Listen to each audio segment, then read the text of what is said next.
Quel plaisir et quelle joie de vous voir aussi nombreux, mes chers amis, venus de toute la France, réunis ce soir pour porter l'espoir bleu marine à notre pays, notre cher pays. Vous êtes tous là ce soir, de toutes les régions de France, avec toutes les têtes de liste du Front National réunies, tous rassemblés pour porter un message d'espoir et d'unité, tous rassemblés derrière notre présidente Marine Le Pen, tous unis derrière les idées du Front National.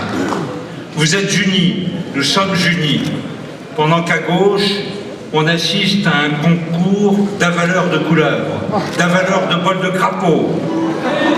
On s'allie à des partis qui vous crachaient dessus une semaine auparavant, pas de problème.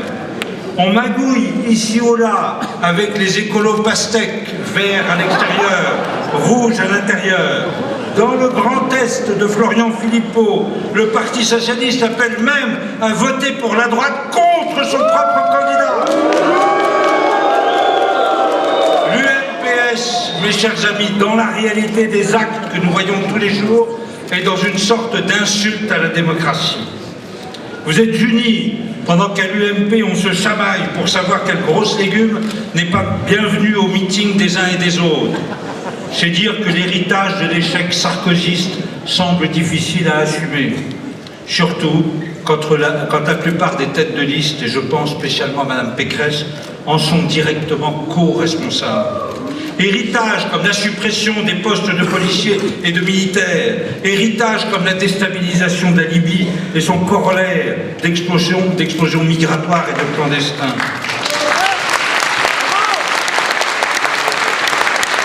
Sans parler des étranges alliances de circonstances avec le MoDem qui a fait élire ouvertement François Hollande en 2012 et battre Sarkozy, et l'UDI qui prône la légalisation du cannabis, vote le mariage pour tous et soutient la PMA. Pas de problème non plus. Face à ces politiques aériennes, ce qu'il faut bien appeler ces politiques aériennes navrantes, où seul compte la lutte des places. Ce soir, réunis ici, vous envoyez, nous envoyons, mais vous surtout, vous envoyez aux Français, à tous les Français, un autre message. Le message de force du Front National, le message de l'unité et le message du rassemblement. Ce message, nous l'avons nous-mêmes porté en Île-de-France, dans cette région meurtrie par les tragiques attentats islamistes de novembre, dans cette région où le racolage électoraliste a plus qu'ailleurs laissé prospérer le communautarisme et ses ferments de division. Nous avons porté un message d'unité et d'inclusion de tous les Français derrière des valeurs de la liberté, de la légalité, de l'égalité, de la fraternité et de la laïcité. Nous avons pensé à tous nos compatriotes des zones rurales délaissées, à qui nous avons rappelé que seul le Front National ne les considérait pas comme des citoyens de seconde zone, et qu'il entendait mener une politique active en faveur de ceux que, même en Île-de-France, nous pouvons appeler les oubliés de la ruralité. Nous avons parlé à nos concitoyens des 203 quartiers sabotés par 30 ans d'échec de la politique de la ville en Île-de-France. 203 quartiers dits prioritaires de la politique de la ville. Les ghettos du pyromane pompier Valls, les ghettos de M. Bartolone, pour leur rappeler que, quelles que soient leurs difficultés, quelles que soient leurs origines, seul le Front National les considérait comme des Français comme les autres, avec les mêmes droits, mais aussi les mêmes devoirs, bien évidemment, ce qu'il faut rappeler en premier. À l'heure où certains ne savent parler que de multiculturalisme, le multiculturalisme, et de vivre ensemble, nous avons été les seuls à mettre en avant le vivre en paix, car c'est de cela principalement que notre pays, et surtout l'Île-de-France, a besoin. À l'heure où le Parti Socialiste et son satellite écologiste ont pour seule ambition de faire en Île-de-France la région d'excellence pour l'accueil des clandestins, nous seuls voulons en faire la région d'excellence pour la vie des familles, mes chers amis. Région d'excellence pour les familles. Région d'excellence pour les familles.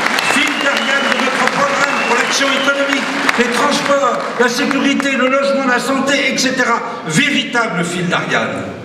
Malgré les pesanteurs sociologiques de cette région qui est la plus riche de France, où rien n'est plus à la mode que de prôner la générosité avec l'argent des autres, notre message porte, même ici, dans cette terre, où les privilégiés des centres font encore la loi pour les oubliés des banlieues, le Front National progresse inexorablement, d'élection en élection.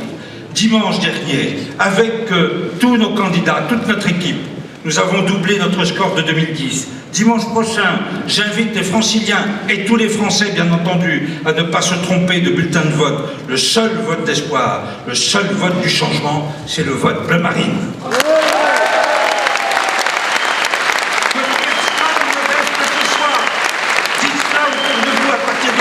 Je sais que vous le faites déjà, que personne ne reste chez soi, que personne ne se laisse bercer par les chants de sirènes et les promesses de dupes de l'UMPS et de Madame Pécresse, puisque c'est mon adversaire qui déclarait entre un candidat du Front National et un candidat socialiste, je vote socialiste, et qui a voté 3 ans durant, à l'insu de son plein gré, comme elle m'a dit hier, la gratuité des transports en commun pour les clandestins proposés par le socialiste Huchon.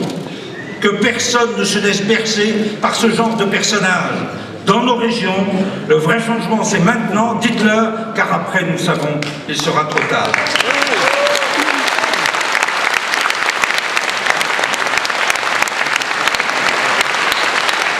Un vent d'espoir bleu marine a déjà soufflé dimanche sur la France entière, confirmant encore une fois que le Front National était définitivement le premier parti de France. Et que, rassemblés derrière Marine Le Pen, les Français pouvaient reprendre enfin leur destin en main et offrir à la France un autre avenir. Dimanche, il faut que ce vent se transforme en tempête et emporte sur son passage toutes les magouilles, tout leur copinage et toute leur compromission. À l'heure, mes chers amis, où dans plusieurs régions, les socialistes n'osent même plus affronter le suffrage universel. À l'heure où la droite, toute honte bue, tente de jeter un voile pudique sur ces années d'échec. À l'heure où le système entier dit sa peur, en réalité, du véritable changement, de la véritable alternative que nous représentons, où ces privilégiés, ou les privilégiés, s'agrippent désespérément à leur prébande derrière M. Gattaz. À cette heure, cette voix du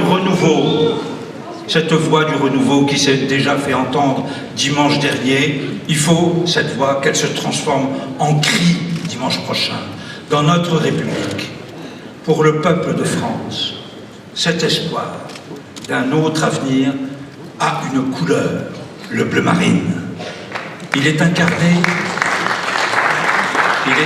par une femme qui depuis 2011 au moins nous emmène, mois après mois, année après année, vers des sommets. Cela, malgré les épreuves, les avanies, les coups bas, les insultes et les diffamations, sans jamais faiblir, montrant, nous le savons bien, le visage toujours souriant de celle qui sait qu'elle fait son devoir. Et il a un nom, ce visage, vous le connaissez, ce nom, c'est Le Pen. Et ce visage, non seulement il a un nom, mais il a un prénom. Et ce prénom devient le plus célèbre de notre temps, Marine.